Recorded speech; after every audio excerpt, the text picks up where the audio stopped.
Hello student, मैं सूरज सिंह आ गया हूं नई वीडियो लेकर के, नई एनर्जी के साथ नए कॉन्सेप्ट सीखेंगे हम लोग आज। तो इसमें हम लोग पढ़ने वाले सर्किट। अगर सर्किट आ जाता है इलेक्ट्रिक सर्किट, अरे सर्किट का मतलब मुन्ना भाई का दोस्त सर्किट नहीं, क्वेश्चन ये इसको बोलते इलेक्ट्रिक सर्किट। ऐसे क्वेश्चन आ जाए तो कैसे डील करेंगे, क्या अप्रोच लगाएंगे, जो क्वेश्चन मैं बताऊं उसको ध्यान से करना। पीवाईक्यू वाले सेम ऐसे ही क्वेश्चन आते हैं, कुछ चेंज होता नहीं है। तो आप लोग रेडी हो तो आप कंफ्यूज नहीं होना है, पेन पेपर उठा के बैठ जाओ। तो स्टार्ट करते हैं बिना किसी देरी के।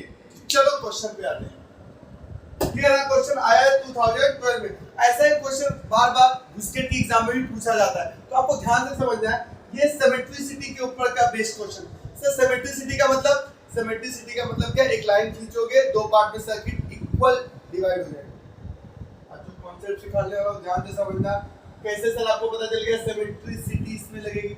सिमेट्रिक प्रॉब्लम है, सिमेट्रिक प्रॉब्लम में एक सर्किट दिया रहेगा, वहां पे एक लाइन ऐसे खींचोगे ना तो सर्किट टू इक्वल पार्ट में डिवाइड हो जाएगा। लेफ्ट साइड भी वैसा दिखाई देगा, राइट साइड। तो मुझे देखने में ही लग रहा है। देखो कैसे सर, आपको कैसे पता चले? एक सेकंड मार करके बताता हूं, ये ध्यान से देखना। मैं एक लाइन खींच रहा हूं, ध्यान देना। ये एक लाइन खींची मैंने। अब इस लाइन के ये आपका जो लेफ्ट वाला पार्ट है और जो राइट वाला पार्ट है, देखो ऐसे देखो। आपको इधर और इधर दोनों साइड कैसे दिखा हुआ? इक्वल। तो हम बोलेंगे हाँ भाई ये सिमेट्रिसिटी की प्रॉब्लम। इसको अप्रोच कैसे करते हैं, सॉल्व कैसे करते हैं? तो सिंपल सा लॉजिक, कभी ऐसा कोई सर्किट दिख जाए जिसे 20 की लाइन से करने को दो इक्वल पार्ट में दिखाई दे, तो उसको सॉल्व करने का आसान सा तरीका। पहला स्टेप, जो लाइन आप खींच रहे हो, अगर वो लाइन किसी रेजिस्टेंस के ऊपर ओवरलैप हो जाती है, मतलब उस रेजिस्टेंस के ऊपर आ जाती है, तो वो रेजिस्टेंस को हटा देना। या फिर जो लाइन आप खींच रहे हो वो किसी रेजिस्टेंस को दो पार्ट में डिवाइड करेंगे तो उसको आधा लेना पड़ेगा। ठीक है, तो ऐसे में क्या करना होता है? पहले एक लाइन खींचनी होती है, दो पार्ट आएंगे, एक पार्ट को सॉल्व करके निकाल लेंगे, जो भी आंसर आएगा उसको 2 से मल्टीप्लाई कर देंगे। क्यों सर? क्योंकि आधा सॉल्व कर रहे हो, तो आपको ये भी चाहिए होगा ना। तो पहला स्टेप एक लाइन खींचना। दूसरा स्टेप एक साइड का कैलकुलेट कर लेना, उसको 2 से मल्टीप्लाई करना। अब ये जो लाइन इसको बोलते हैं इक्विपोटेंशियल लाइन। इक्विपोटेंशियल में सबका पोटेंशियल एक, 10 है तो 10 10 10। क्लियर? इस लाइन को मैं ऐसे यहां बना दूं आधे पास, और यहां पे पॉइंट क्या है भाई? आपसे क्वेश्चन में क्या पूछा? ए और बी के बीच में टोटल रेजिस्टेंस, तो पॉइंट ए यहां मैंने बना लिया। क्लियर? ये वाली इस लाइन को कुछ नाम दे सकते हो आप, इक्विपोटेंशियल नाम दिया, इक्विपोटेंशियल। अब ध्यान दें, पहले रेजिस्टेंस को देखते हैं। ए से निकला है और इक्विपोटेंशियल लाइन से कनेक्टेड, कनेक्ट कर देते हैं। ध्यान देना वैसे करें, ये गया इक्विपोटेंशियल लाइन के मतलब कहीं से भी कनेक्ट करें, हाँ यहाँ कहीं भी कनेक्ट करो, सबका मीनिंग सेम। चलो इसका हिसाब किताब हो गया, ये वाले का हिसाब किताब हो गया। इसको देखो, यहाँ से निकला फिर से इससे कनेक्टेड, यहाँ से निकालो, नेमी कर दो। अब आपको समझने के लिए मैं बता दूं, इक्विपोटेंशियल है इसीलिए हर एक पॉइंट का पोटेंशियल सेम होगा, जिसको एक पॉइंट से ही कनेक्ट करो।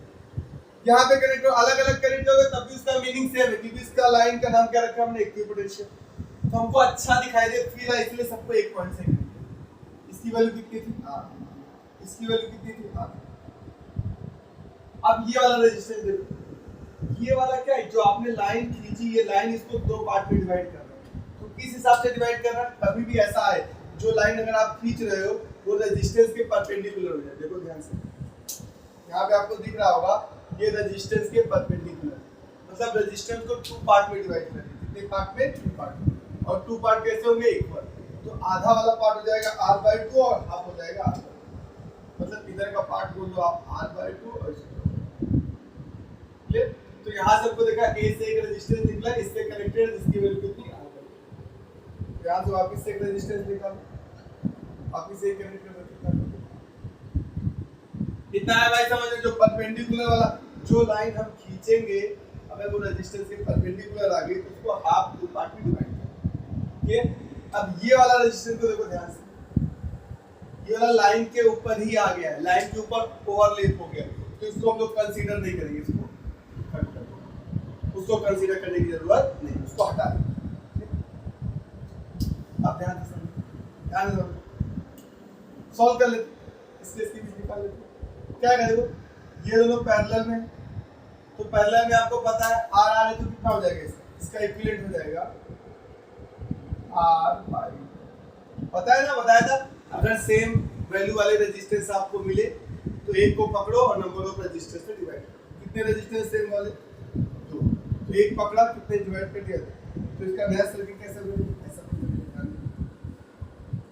यहाँ से एक मिलेगा ऐसे ऐसे ऐसे, और यहाँ पे और एक ये रहा,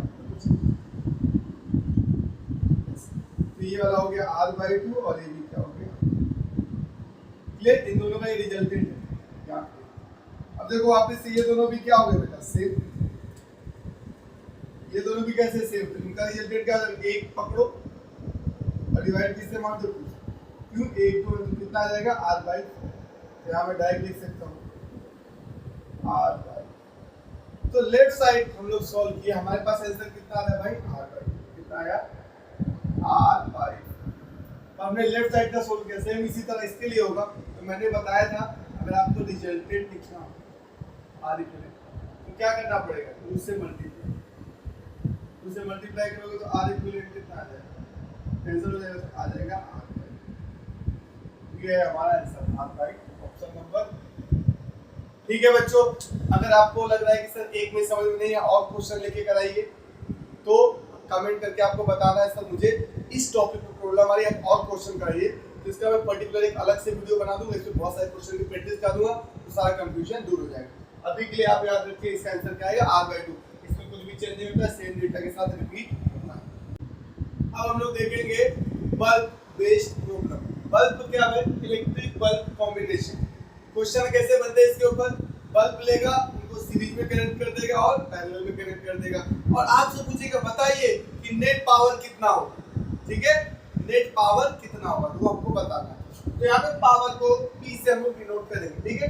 अगर बल्ब सीरीज में कनेक्टेड है, पहले वाले बल्ब का पावर P1 है, दूसरे का P2, तीसरे का P3, सीरीज में, तो उसका नेट कैसे निकालेंगे, नेट निकालने का तरीका है, डायरेक्ट आपको फॉर्मूला लगाना होना चाहिए, तो इसको लोग ऐसे लिखेंगे, P net 1/P1 plus 1/P2 plus 1/P3। Sir ये क्या बोल रहे हैं, तो इलेक्ट्रिक बल्ब कॉम्बिनेशन कैसा काम करता है, कैपेसिटर कॉम्बिनेशन। जो रूल कैपेसिटर कॉम्बिनेशन में लगते थे सेम देख सकते हो, वही रूल किस में लगेगा भाई, इलेक्ट्रिक बल्ब में। ये आप याद रखना है, किसके लिए, इसमें पावर के लिए। तो सीरीज में तो इस तरह से सॉल्व कर लिया, कैपेसिटर में भी कर लेते थे। अब यहाँ पे देखो पैरेलल में रहेगा तो आप बता सकते हो, पैरेलल में रहेगा तो P नेट निकालना है तो और आसान, P1 plus P2 plus P3, ये सब क्या है, पावर्स। आ रही है बात समझ में। तो जो इलेक्ट्रिक बल्ब होता है उनको कैसे ट्रीट करना है, एज अ कैपेसिटर। सीरीज में रहेंगे तो इस तरह से सॉल्व कर लेना है पावर, और पैरेलल में होगा तो इस तरह से। और एक बेसिक बात बताना चाहिए, इलेक्ट्रिक बल्ब के लिए पावर का फॉर्मूला होता है भाई V/I। अगर रेजिस्टेंस की टर्म में बात की जाए, तो दो फॉर्मूले, V²/R, और करंट की टर्म में इसको लिखोगे तो P इक्वल टू होगा I²। इस पे से भी कभी कभी क्वेश्चन आता है, ठीक है बच्चों। पावर का कॉन्सेप्ट अभी हमने पढ़ा। अब देखो क्वेश्चन पूछते शर्म आ गई, इतना आसान क्वेश्चन दिया मेरे दोस्त, मेरे भाई, मेरे जिगर के छल्ले। देख यहाँ पे समझो बच्चों, प्यारे प्यारे बच्चों, क्या बोला गया, 2 bulbs of 220 volt and 100 what, मतलब ये क्या दिया गया, पावर। क्या दिया गया, पावर। दो बल्ब पे, दोनों का पावर कितना दिया गया, 100 volt. Are first connected in series, सबसे पहले उनको क्या किया जाता है, सीरीज में कनेक्ट किया जाता है। कर दो क्या, अरे कर दीजिए सर, आपका ये सब। चलिए ये बना, ये एक, ये एक, कितना पावर इसका भाई, 100। लिख देता हूँ यहाँ पे, कलर थोड़ा चेंज करो, मज़ा नहीं आ रहा है। ये लो, पहला वाला इसको बोला 100, ये वाला भी कितना है भाई, 100, ऐसा बोला गया। क्लियर। फिर आगे क्या बोलते हैं देखते हैं। Then parallel in with a supply of 220 volt the total power in both case, ठीक है। अब क्या बोला गया, इनको पैरेलल में फिर एक बार कनेक्ट करना पड़ेगा। किस में कनेक्ट करना पड़ेगा? पैरेलल में। तो कर देते हैं ना सर। अरे यार कहाँ गया, आ गया। चलो पैरेलल में रेड ले लेते हैं, ठीक है। पैरेलल, ठीक है। पैरेलल में ऐसे ऐसे ऐसे ऐसे ऐसे ऐसे ऐसे ऐसे ऐसे ऐसे ऐसे ऐसे ऐसे ऐसे, क्लियर। तो यहाँ पे भी पावर तो इतना ही रहने वाला 100 वाट, यहाँ पे भी कितना रहने वाला 100 वाट। तो बोला भाई total power in both cases, दोनों केसेस में पावर कितना। सीरीज में आया, किस में आया? सीरीज में। तो कौन सा लगेगा? पैरेलल वाला। क्या लगाओगे? पी नेट 1 में P1 प्लस 1 में P2, दोनों की वैल्यू कितनी? 1/100 1/100 divide by P net. Solve करोगे तो कितना आएगा बताओ? सॉल्व करोगे तो आएगा 50 वाट। कितना आएगा? 50। क्लियर। पैरेलल वाला क्या होता है? सिंपल ऐड कर देते थे, याद है कि भूल गए? P1 प्लस P2 आपको पता होना चाहिए। P1 कितना है बच्चों? 100। P2 भी कितना है? 100। सॉल्व करोगे तो कितना आएगा? 200 वाट।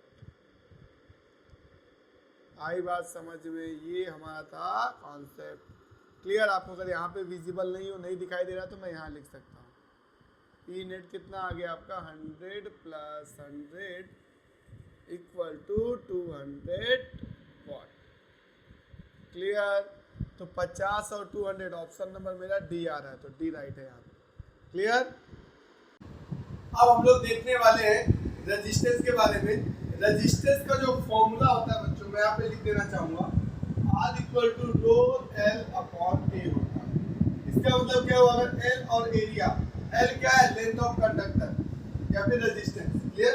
मान लो ये आपका कोई कंडक्टर है, ये यहाँ बना देता हूँ, ध्यान से समझना। L क्या होगा? इसका लेंथ। A क्या होगा? A इसका होगा एरिया। R क्या होगा? रेडियस। और D क्या होगा? डायमीटर। ये क्या है? डायमीटर। क्लियर। ये क्या है? रेडियस। रेडियस। ये क्या है? एरिया। ये क्या है? लेंथ। ठीक है। तो अब यहाँ मैं आपको ट्रिक देने वाला हूँ जिससे आप क्वेश्चन इजी सोल्व कर पाओगे। टॉपिक क्या है भाई? अगर कंडक्टर का लेंथ हम लोग बढ़ा देते तो उसके रेजिस्टेंस में कितना चेंज आएगा? अगर उसका एरिया कम ज्यादा कर देते तब उससे रेजिस्टेंस में कितना चेंज आएगा? या फिर उसका रेडियस या डायमीटर कम ज्यादा कर देते हैं तब कितना परसेंट रेजिस्टेंस में चेंज आएगा? ये फेवरेट क्वेश्चन है एग्जामिनर का, ये बार-बार फ्रेम होता है क्वेश्चन। तो इसमें पहला केस पढ़ रहा हूं, दो केस होते हैं। पहला केस क्या है? If percentage change is less than 10%। इसका मतलब जो परसेंटेज चेंज हो वो कितने से कम हो भाई? Less than 10%। तब ये कॉन्सेप्ट लगेगा। अगर ग्रेटर देन 10 हो या फिर 10 हो तो उसके लिए केस 2 पढ़ेंगे। लेस देन 10 होना चाहिए, 10 भी नहीं चलेगा। अगर 10 आ गया तो जो केस 2 बताऊंगा वो एप्लीकेबल होगा। अगर इससे कम आ गया तो आप खुश हो जाना, नाच लेना, डांस कर लेना, मजा आ जाएगा। कैसे sir? Percentage change in are पूछा गया है, ठीक है। अगर लेंथ बोला गया, मान लो लेंथ, तो क्या आ जाएगा? 2 multiply percentage change in length. इसका मतलब क्या हुआ? अगर बोला गया है लेंथ में 5% हम लोग चेंज करते हैं तो रेजिस्टेंस में कितना परसेंट चेंज आएगा? क्वेश्चन क्या है कि कंडक्टर है, उसके लेंथ में 5% चेंज कर दिए तो उसके रेजिस्टेंस में कितना चेंज आएगा? 5 यहाँ लिखना है, 2 से मल्टीप्लाई कर देना, कितना हो जाएगा? 10, 2 टाइम्स। सेम उसी तरह एरिया में बोलेगा, एरिया का 10% है, एरिया बोल दिया 8% चेंज किया गया है तो उसके रेजिस्टेंस में कितना चेंज आएगा? 8 मल्टीप्लाई 2 कितना हो जाएगा? 60। सेम उसी तरह अगर रेडियस बोलेगा, डायमीटर बोलेगा रेडियस में 2% का चेंज किया गया तो बताइए उसके रेजिस्टेंस में कितना चेंज आएगा? रेडियस में कितना परसेंट का चेंज किया गया? 2 यहाँ 2 लिखेंगे, मल्टीप्लाई क्या कर देंगे 4, तो कितना आ जाएगा? 8। क्लियर। क्वेश्चन में क्या गिवन होगा? लेंथ का परसेंटेज चेंज दिया होगा या फिर रेडियस का परसेंटेज दिया होगा चेंज, या फिर एरिया का दिया होगा या फिर डायमीटर। अगर लेंथ का दिया हो या फिर एरिया का दिया हो तो 2 टाइम्स होता है, रेडियस का दिया हो या फिर डायमीटर का दे दो 4 टाइम्स। और एक खास देख रहे हैं यहाँ पे मैंने लिखा है डायरेक्टली इनवर्सली। तो इसका मतलब क्या हो गया कि अगर लेंथ इंक्रीज होगा तो रेजिस्टेंस भी इंक्रीज होगा। बट अगर एरिया इंक्रीज होगा तो रेजिस्टेंस डिक्रीज होगा। क्यों? क्योंकि देखो इनवर्सली प्रोपोर्शनल, अगर एरिया इंक्रीज होगा तो रेजिस्टेंस डिक्रीज होगा। तो आपके क्वेश्चन में इंक्रीज डिक्रीज रहेगा, तो उसको भी दिमाग लगाना। जहाँ इनवर्सली प्रोपोर्शनल लिखा है वहाँ समझ जाना कि अगर इंक्रीज किया जा रहा है तो रेजिस्टेंस क्या होगा? डिक्रीज। क्लियर? अब केस शुरू करते हैं। सेकंड केस देखते हैं। सेकंड केस में क्या खास बात है? सेकंड केस में जो परसेंटेज चेंज होगा वो कितना होगा भाई? 10% या फिर 10% से ज्यादा। अगर 10 या 10% से ज्यादा तो कैसे कॉन्सेप्ट में रहेंगे? परसेंटेज चेंजिंग आर, चेंज किसमें कर रहे हैं लोग? लेंथ में। किसमें कर रहे हैं? लेंथ। क्लियर? तो लेंथ में अगर परसेंटेज चेंज 10% से ज्यादा हो तो आपको करना है L2 का स्क्वायर माइनस L1 का स्क्वायर डिवाइड बाय L1 का स्क्वायर इनटू 100। सर L1 क्या है? Initial length of conductor. L2 क्या है? Final length of conductor. अब हम लोग क्वेश्चन करेंगे और क्वेश्चन की तरफ होली वाले फेज में बढ़ते हैं। तो आ गया हमने थियरी कंप्लीट कर ली। अब हम लोग करेंगे क्वेश्चन की तरफ। रेजिस्टेंस वाले क्वेश्चन को पहले निपटा देते हैं। क्वेश्चन में क्या बोला गया, ध्यान से अगर पढ़ोगे तो आपको पता चलेगा कि क्या बोला है। Resistive wire is stretched till its length is increase by 100%। मतलब लेंथ में जो चेंज आ रहा है वो कितना इंक्रीज किया जा रहा है भाई? 100%। जो 100% है मुझे चेक करना है 10 से कम है कि ज़्यादा है? सर ज़्यादा है, तो ज़्यादा वाला कॉन्सेप्ट लगा देंगे। तो ज़्यादा वाले के लिए हमको क्या चाहिए? फॉर्मूला आपको मैंने लिखा रखा है, याद होना चाहिए। फॉर्मूला क्या था? L1 चाहिए, L2 चाहिए। क्लियर? तो वही आगे बोला है D2 decreases in diameter the change in the resistance of stretch wire will be. तो जो स्ट्रेच वायर किया गया उसके रेजिस्टेंस में कितना चेंज आएगा हमको ये बताना है। क्लियर? तो हमारे पास फॉर्मूला, तो मैं फॉर्मूला लिख देता हूँ। परसेंटेज चेंज को डेल्टा से बताते हैं, डेल्टा। ये कितना आ जाएगा परसेंटेज चेंज? फॉर्मूला लिखा था मैंने L2 का स्क्वायर माइनस L1 का स्क्वायर डिवाइड बाई L1 का स्क्वायर ब्रैकेट 1 मल्टीप्लाई 100। ये सोल्व करोगे तो आ जाएगा। L1 सर दिया ही नहीं क्वेश्चन में, तो L1 मानना होता है भाई अपने को। तो L1 में क्या एज्यूम कर लेता हूँ यहाँ पे, ध्यान देना। L1 को मैं एज्यूम कर लिया L। अब L2 निकालना पड़ेगा। मैंने बोला भाई इसका 100% बढ़ा दो। 100% बढ़ाओगे तो कितना? 2 टाइम्स। 100% का मतलब 2 टाइम्स। अगर 100 है तो कितना हो जाएगा? 200। 200 है तो कितना हो जाएगा? 300। क्लियर? सॉरी 100 है तो 200 हो जाएगा, अगर 200 है तो 400 हो जाएगा। क्लियर? तो L2 में क्या बोला गया? पहला वाला जो लेंथ है उसके अंदर कितना करना है? उसका खुद का 100% का इंक्रीज कर देना है। ठीक है? अगर बोला होता 30% तब क्या लिखते हैं? L multiply 30 divide by 100। अगर बोलता 50% निकालो L का, तो क्या करते हैं? 50 मल्टीप्लाई डिवाइड बाई 100। मतलब ये चीज़ आपकी कॉमन रहेगी, L डिवाइड बाई 100। क्वेश्चन बोला 3 तो 3 से मल्टीप्लाई कर दो, 4 बोला है तो 4 से मल्टीप्लाई कर दो। क्लियर? आई होप आपको क्लियर हो गया होगा। तो अब आगे की तरफ बढ़ते हैं। ठीक है? अब आपको दिख रहा होगा कि इसको हम लोग सॉल्व करेंगे तो हमारे पास आगे की वैल्यू आएगी। तो यहाँ से हम सॉल्व करेंगे तो L2 हमारे पास निकल के आ चुका होगा। ये 100 गया, LL कितना हो जाएगा? 2L। क्लियर? तो L2 भी आ चुका है, L1 भी आ चुका है। तो किसका इंतजार है? सॉल्व करते हैं। L2 का स्क्वायर 2 का स्क्वायर करोगे तो कितना हो जाएगा? 4L square. L1 का स्क्वायर करोगे तो L स्क्वायर आएगा। फिर L1 की वैल्यू पुट करोगे तो क्या आएगा? L का स्क्वायर मल्टीप्लाई 100। फिर सॉल्व करते हैं। अब आपको दिख रहा होगा 4 में से बन जाए, 4L स्क्वायर में से 1L स्क्वायर माइनस होगा तो कितना आएगा? 3L स्क्वायर मल्टीप्लाई में 100 है, 100 लिख दिया। फिर L स्क्वायर, देखो कट गया ये, तो कितना आ जाएगा आप बताओ? 300%। तो आंसर कितना आना चाहिए? 300%। Option number A right. Clear? अब इसी के कुछ भाई बंधु आ जाते हैं, पावर वाले क्वेश्चन आ जाते हैं, वो भी एक देख लेते हैं। अब देखो, अब यहाँ पे हमको एक रिलेशन पता होना चाहिए। कौन सा रिलेशन सर? कि जो हमारे पास पावर होता है, पावर होता है directly proportional to I square. Clear? जहाँ पे आर होता है कांस्टेंट। ये सर कैसे कैसे पता कैसे कर लेते हो? ये होता है ना, अरे यार सॉरी कहाँ गया ये? मिटता ही रहा। चलो चलो मिट गया। सर आपको कैसे पता चला? सपना आता है क्या? नहीं भाई, कॉन्सेप्ट मेरा क्लियर है। मुझे पता है ना कि जो पावर का फॉर्मूला होता है ये एक होता है आई स्क्वायर इंटू आर। क्लियर? जिसके अंदर आर क्या होता है? आपका कांस्टेंट। अब देखो ये है तो सेम इसी के जैसा हमने रेजिस्टेंस के लिए कॉन्सेप्ट पढ़ रखा था, क्या बताओ? रेजिस्टेंस में क्या हमने पढ़ा? ध्यान से देखना, R directly proportional to L square. तो देखो सेम भाई भाई लग रहे हैं क्या? हम वहां पे क्या चेंज करते थे? लेंथ। यहाँ पे क्या चेंज करेंगे? करंट। लेंथ चेंज करते थे तो रेजिस्टेंस आता था, यहाँ पे करंट को चेंज करेंगे तो क्या आएगा? पावर। तो तो आपसे करंट चेंज करेगा और पावर पूछेगा, तो 10% से कम होगा तो 2 टाइम्स कर देना, 10% से कम हो तो 2 टाइम्स कर लेना, नहीं तो वहाँ पे क्या लिखा था L2 का स्क्वायर माइनस L1 का स्क्वायर डिवाइड बाई L1 का स्क्वायर, तो L की जगह पे क्या लिख देना I2 का स्क्वायर माइनस I1 का स्क्वायर डिवाइड बाई I1 का स्क्वायर। क्लियर। पर मैक्सिमम क्वेश्चन आता है 10% से कम वाला, तो क्या करना होता है 2 टाइम्स कर देना होता है, डबल कर देना होता है बस। तो क्वेश्चन पढ़ते हैं ध्यान से, देखो क्या दिया गया है। हाँ समझना बच्चों, an electric bulb in the current in an electric bulb increases by 1%। अब बता दो भैया 1% क्या है, 10 से कम है कि 10 से ज्यादा?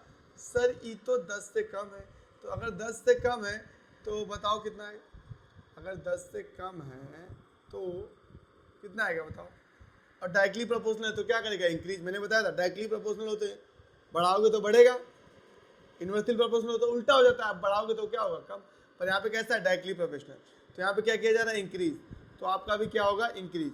तो पावर कितना टाइम इंक्रीज होना चाहिए, 2%, 2 टाइम्स हो गया, तो ऑप्शन नंबर हमारा यहाँ पे सी राइट। क्लियर, आगे बढ़ते हैं।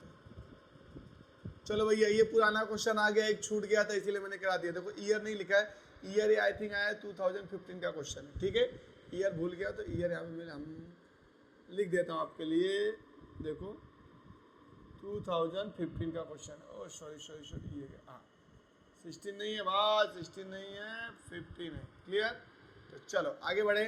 क्वेश्चन क्या बोला गया है, बहुत आसान क्वेश्चन है, क्वेश्चन बहुत आसान, एक लाइन में हो जाएगा, पर आपको मेंटली इसको क्वेश्चन को समझना पड़ेगा, क्वेश्चन बोल क्या रहा है।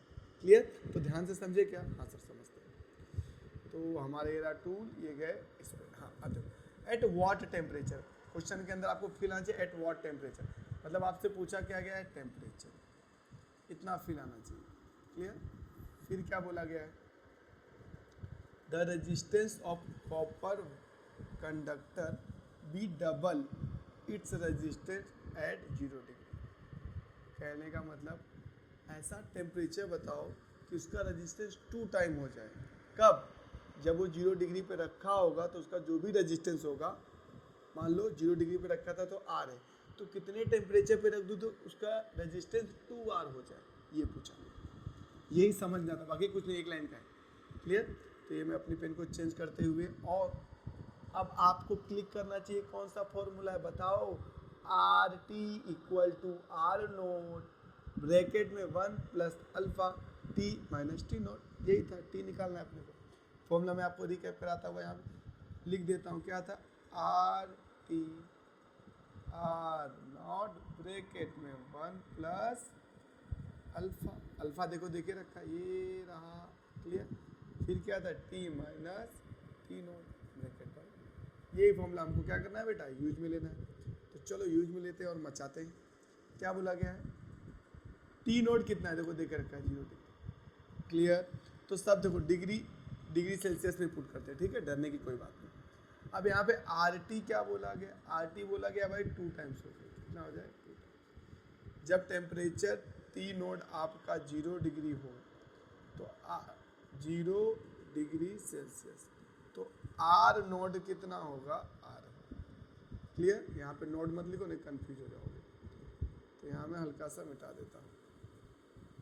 क्लियर, तो ये रहा और ये रहा, तो कितना आ जाएगा, क्लियर।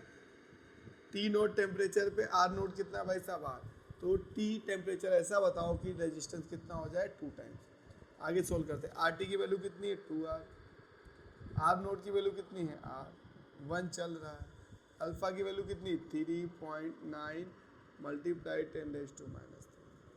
अब यहाँ पे टी निकालना है -0, सॉल्व किया जाए तो R से R आपको दिख रहा है कट जाएगा, तो 2 1 प्लस 3.9 मल्टीप्लाई 10⁻⁻3। हमने यहाँ पे टेम्परेचर डिग्री सेल्सियस में पुट किया है, तो आंसर भी डिग्री सेल्सियस में आएगा। क्लियर, अभी मैं कलर चेंज कर देता हूँ, थोड़ा सा मज़ा नहीं आ रहा है मेरे को। अब ये इस साइड जाएगा तो क्या हो जाएगा, 2 में से 1 जाएगा, कितना बचेगा 1, बोलो, ये 2 है, इस साइड जाएगा, ये प्लस का है तो इस साइड जाएगा माइनस का हो जाएगा, 3.9 मल्टीप्लाई 10⁻⁻3।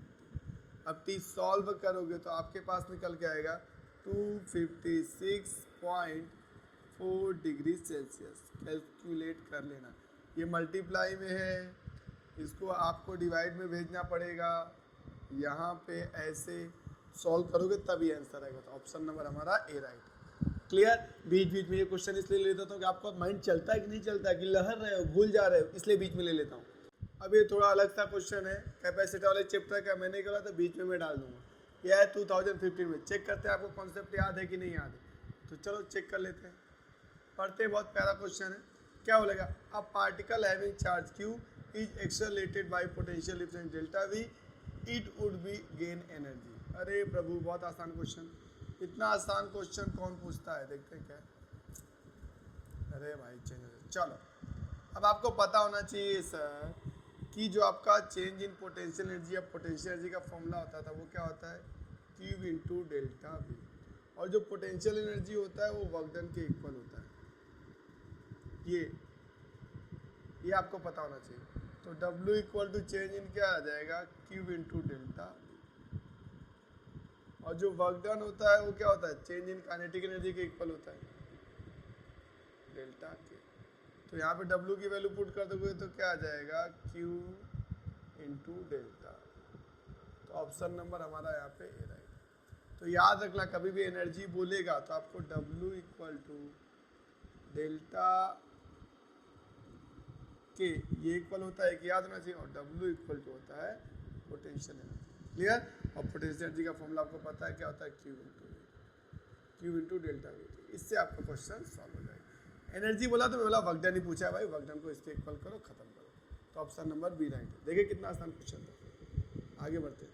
बहुत आसान क्वेश्चन, ऐसा क्वेश्चन सेम हमने किया है रेजिस्टेंस वाले में, सीरीज पैरेलल वाले में। तो इसमें भी कर लेते हैं। क्या बोला गया? Two capacitor when connected in series में जब कनेक्ट करते हैं, their equivalent capacitance this. Series में जब दो कैपेसिटर कनेक्ट करेंगे तो पैरेलल की तरह सॉल्व करते हैं, आपको याद होना चाहिए। इक्विवेलेंट तो क्या आता था? ऊपर मल्टीप्लाई,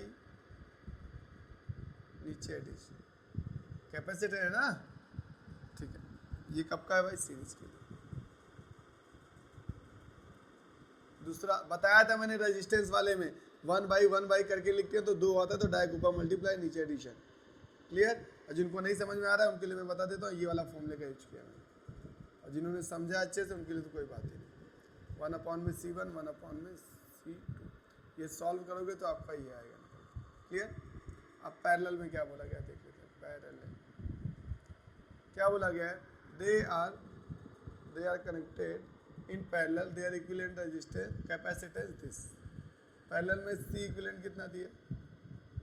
60 माइक्रो फैराड। यहाँ पे सीरीज वाले में कितना दिया है C इक्विवेलेंट? बताओ भाई, 3 दिया। तो इसका फॉर्मूला क्या बनेगा? C1 plus C2। इतना पता होना चाहिए आपको। तो कहाँ गया? हाँ, मिला रुक जा। अच्छा ठीक है, तो यहाँ वाला लिख सकता हूँ 3। क्लियर?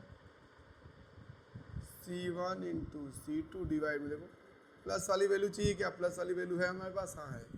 दोनों का प्लस कितना है? 60 के बराबर। क्लियर? तो इसको सॉल्व करोगे तो C1 C2 का मल्टीप्लाई हो जाएगा इससे, तो 48 आएगा। क्लियर? आगे बढ़ते हैं। इसमें क्या दिया गया? C1 प्लस C2 कितना आ गया? 60। तो इक्वेशन 1 आ गई और इक्वेशन 2। अब इसको क्या करते हैं? हीट एंड ट्रायल मेथड से सॉल्व करते हैं। दोनों कैपेसिटर का सम कितना होना चाहिए? 16। चेक करते हैं। इसके अंदर 16 है क्या? नहीं गलत। इसके अंदर 16 है, ये हो सकता है। इसके अंदर 16 है, ये नहीं। तो देखो, और इसके अंदर भी 16 है, तो A और C में से कोई एक आंसर है। इस इक्वेशन का काम हो गया। अब इसका दोनों का मल्टीप्लाई कितना आना चाहिए? 48। कितना आना चाहिए? 48। तो 8 के 8 का मल्टीप्लाई करोगे 64 आएगा। इसका मल्टीप्लाई करोगे दोनों का तो कितना आएगा? 64। इन दोनों का मल्टीप्लाई करोगे तो कितना आएगा? 48। तो हमारे में आना भी कितना चाहिए? 48। तो ऑप्शन नंबर ए राइट। आ रही है बात समझ में? तो ये हमारा क्वेश्चन यहाँ पे हो गया समाप्त। अब आपको नेक्स्ट पोटेंशियोमीटर का थोड़ा बाकी रह गया है, जो भी बाकी रह गया है मैं अलग अलग करके बताऊंगा। ठीक है बच्चों, तब तक के लिए मिलते हैं। टाटा।